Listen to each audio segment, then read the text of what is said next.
Ja, que edificar para mim? Para começar, é uma surpresa grande.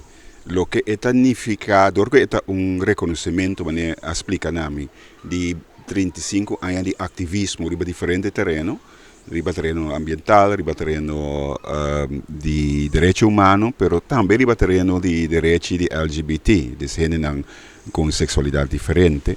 Um, me não esperei.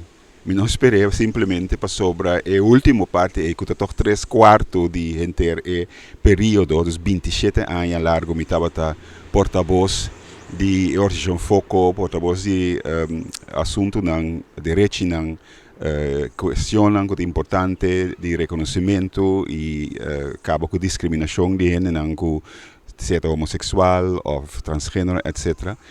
Bisa que diz parte de trabalho para ela reconhecer sim, antes é para mim importante. O ministro me sabia que não trabalho passivo o governo ou a comissão está de acordo com todo o ponto, mas para mim, para nós, vivendo na Corsau, caminha diariamente e semanalmente, tem bronco seio, tem uma cultura que torta vista, que lo que não está menos, não está quadra com a natureza, não está quadra com religião, não está quadra com as culturas, céticos. Então, para nós, para mim, é reconhecimento a que significa que tu reconhece foi mesa. Então, basicamente, nós trabalhamos, porta abertamente para a mim, um homem gay, então, todo há reconhecimento para um trabalho que estava dirigido netamente para o compatriota. Então, essa é para mim a unificação.